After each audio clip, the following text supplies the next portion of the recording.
Welcome back to another one of my world famous no primer miniature painting videos. So we've started with a heavy body acrylic paint in oxide yellow, let that dry overnight, and now we are painting the troll from Dragon Quest.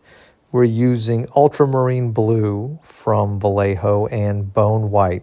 And as you can see, we are blending the colors together while the paint is still wet. This creates an interesting color palette on the miniature and gives it a very realistic, lifelike texturing effect. You don't want miniatures to be one-dimensional, and by adding different colors and blending them when they're still wet, especially colors that are complementary like blue and white, you can create a really interesting effect on the skin, or the scales in this case. I really love this miniature. I think it has a lot of interesting details. And even though it's an older sculpt, you can see that by just picking out individual details, you can really make the miniature come to life and pop. You know, I was thinking about making a green troll miniature, but for some reason I went with blue. As you can see, we were slathering it on and it was a lot of fun to use. Blue is something out of my comfort zone, and I thought it would be something that would make this miniature really interesting.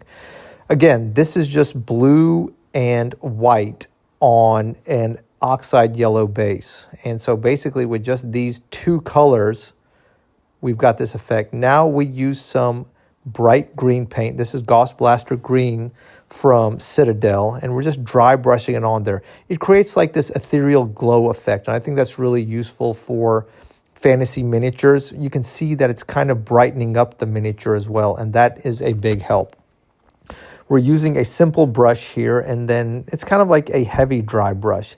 Now we're carefully picking out the eyes, and now we're using a little bit of Bugman's Glow to find the tongue. There's the teeth, perfect, and right here you'll see the finished effect. Look how nice that looks.